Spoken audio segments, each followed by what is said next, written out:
नमस्कार, आप देख रहे हैं कैपिटल टीवी बिहार। मैं हूं आपके साथ सृष्टि शाह। बिहार की राजनीति एक बार फिर काफी दिलचस्प हो गई है, क्योंकि एक बार फिर फैसलों के पीछे छिपे कुछ संकेत ज्यादा बोल रहे हैं और बयान कम। विधानसभा के भीतर अचानक हुई हलचल, कई विधायकों की अचानक नियुक्तियां और कुछ पुराने विवादों के बीच लिए गए फैसले, इन सब ने बिहार के राजनीतिक गलियारों में हलचल बढ़ा दी है।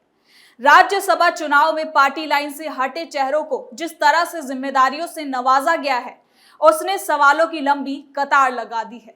वहीं दूसरी ओर कुछ नाम ऐसे भी उभरे हैं जो सालों तक विवादों के केंद्र में रहे, मगर इस बार उन्हें ऐसी जगह मिली है जिसकी कल्पना तक नहीं की जा सकती थी। क्या ये सब महज एक राजनीतिक प्रोसेस का हिस्सा है, या फिर सत्ता समीकरणों के कोई नई गहरी चाल चली जा रही है? क्या दलों के भीतर चल रहा बिखराव और मतभेद शांत किया जा रहा है, या आने वाले समय की किसी बड़ी तैयारी को अंजाम दिया जा रहा है? और सबसे बड़ी बात ये कि कुछ चेहरों को ठीक इसी समय खास जिम्मेदारियां भी दी जा रही है, जिनमें से एक नाम है अनंत सिंह का। तो चलिए जरा विस्तार से जानते हैं क्या है ये पूरी खबर।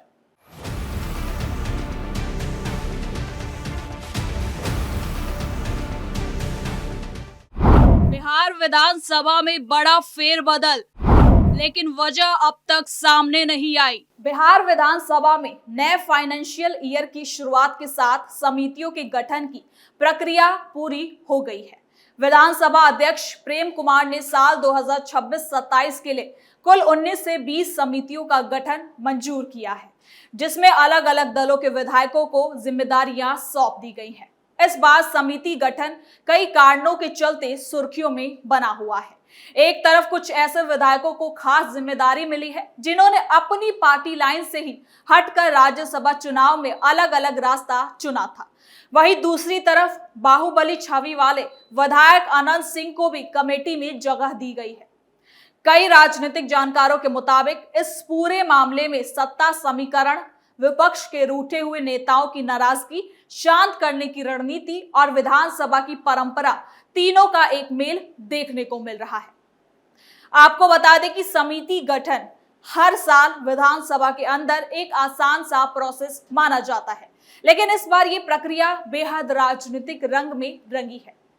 सबसे पहले चर्चा में आए कांग्रेस के विधायक मनोहर प्रसाद सिंह।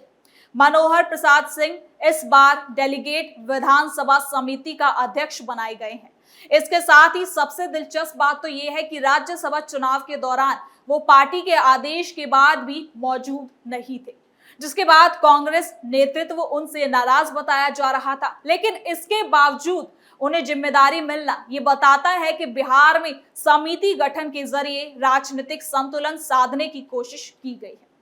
इसी तरह आरजेडी के विधायक फैसल रहमान को गैर सरकारी विधेयक और संकल्प समिति का अध्यक्ष बनाया गया है।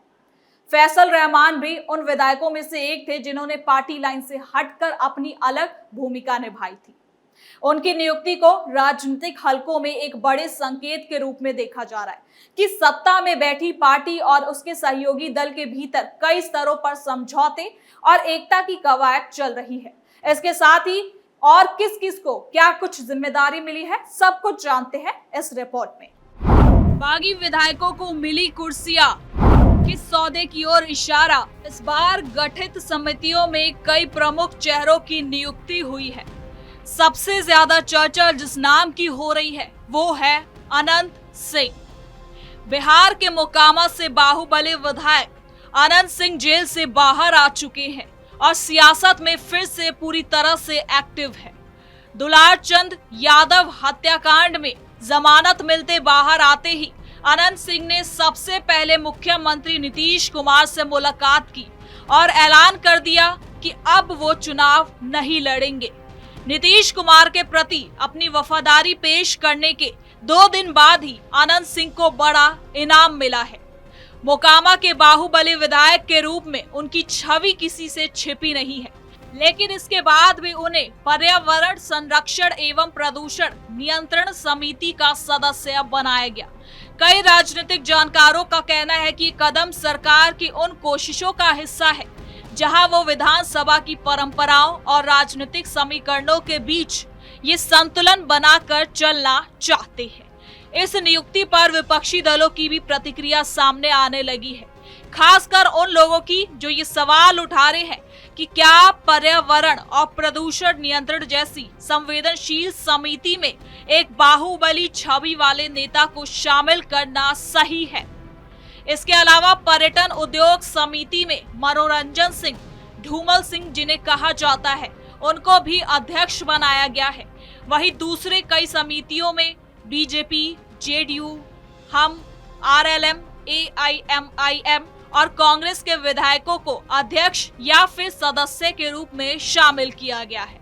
इस बार एलजेपी रामविलास का किसी भी समिति में सदस्य या अध्यक्ष के रूप में नाम शामिल नहीं है, जो खुद में एक बड़ा राजनीतिक संकेत माना जा रहा है।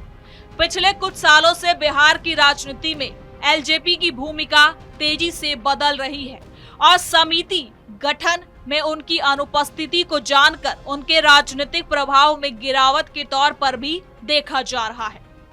आपको बता दें कि विधानसभा समितियों, खासकर अलग अलग विभागों के कामकाज की समीक्षा, सरकारी नीतियों की पड़ताल, वित्तीय अनुशासन और योजनाओं के प्रभावी ढंग से लागू होने जैसी जिम्मेदारी निभाती है। इसलिए इनके गठन में आमतौर पर अनुभवी और जानकार विधायकों को शामिल किया जाता है। लेकिन जैसे जैसे बिहार की राजनीति गठबंधन प्रधान होती गई है, समिति गठन भी राजनीतिक संदेश देने का एक जरिया बन चुका है। और यही वजह है कि इस बार के गठन को लेकर इतना ज्यादा माहौल देखने को मिल रहा है। कई समितियों में ऐसे विधायक शामिल किए गए हैं जिनकी राजनीतिक पृष्ठभूमि अत्यंत सक्रिय रही है या हाल के महीनों में वो किसी विवाद, पार्टी असहमति या राजनीतिक उठापटक के केंद्र में रहे हैं।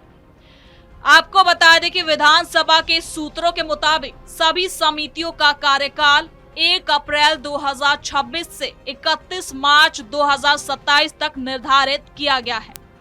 इस अवधि में समितियां अलग अलग विभागों का ऑडिट, सरकारी नीतियों की समीक्षा, योजनाओं के प्रभाव का आकलन और लागू होने की रिपोर्ट तैयार करेंगी। खास रूप से लोक लेखा समिति, वित्त समिति और लोक उपक्रम समिति के गठन पर सभी दलों की पैनी निगाहें हैं, क्योंकि इनके पास विभागों के वित्तीय और प्रशासनिक कामकाज की गहराई से समीक्षा करने का अधिकार है। इस बार इन समितियों में नियुक्तियों को भी गहन स्तर पर संतुलित किया गया है, ताकि किसी भी दल को ये महसूस ना हो कि समिति गठन में उनके साथ भेदभाव किया गया है। राजनीतिक जानकार मानते हैं कि ये एक ऐसा समय है जब बिहार की राजनीति बड़े बदलाव की दहलीज पर खड़ी है। एक तरफ एनडीए और महागठबंधन दोनों ही अपने अपने राजनीतिक भविष्य को सुरक्षित करना चाहते हैं, वहीं दूसरी ओर भीतर ही भीतर कई दलों में असंतोष के स्वर भी मौजूद है। समिति गठन को इसी असंतोष को कम करने का एक तरीका माना जा रहा है। कई नेता जो पिछले कुछ महीनों से अपने अपने दलों से नाखुश दिखाई दे रहे थे, उन्हें इन समितियों में जगह देकर एक प्रकार से शांत किया गया है। ये बिहार की राजनीति का वो पहलू है जहां विधानसभा का प्रतीकात्मक कार्य भी राजनीतिक रणनीति का रूप ले लेता है। समिति गठन का एक और पहलू ये भी है विधानसभा की विश्वसनीयता और प्रशासनिक पारदर्शिता। समितियां विधानसभा का वो स्तंभ होती हैं जो प्रत्यक्ष रूप से जनता से जुड़े सवालों पर चर्चा नहीं करती, लेकिन सरकार के अंदरूनी कामकाज का सबसे बारीकी से अध्ययन जरूर करती है। और यही वजह है कि इन समितियों की रिपोर्ट कभी कभी सरकार के लिए असहज मुश्किलें भी पैदा कर देती है। इसलिए अलग अलग दलों के बीच ये सुनिश्चित किया जाता है कि समिति सदस्य ऐसे हो जो सरकारी कामकाज की जरूरतों और संवेदनशीलताओं को समझ सके। इस बार के समिति गठन में एआईएमआईएम और आरएलएम जैसे छोटे दलों के विधायकों को भी जिम्मेदारियां सौंपी गई हैं। ये फैसला इस बात की ओर संकेत है कि बिहार विधानसभा विविधता को बढ़ावा देने और सभी दलों को प्रतिनिधित्व देने की नीति पर काम किया जा रहा है।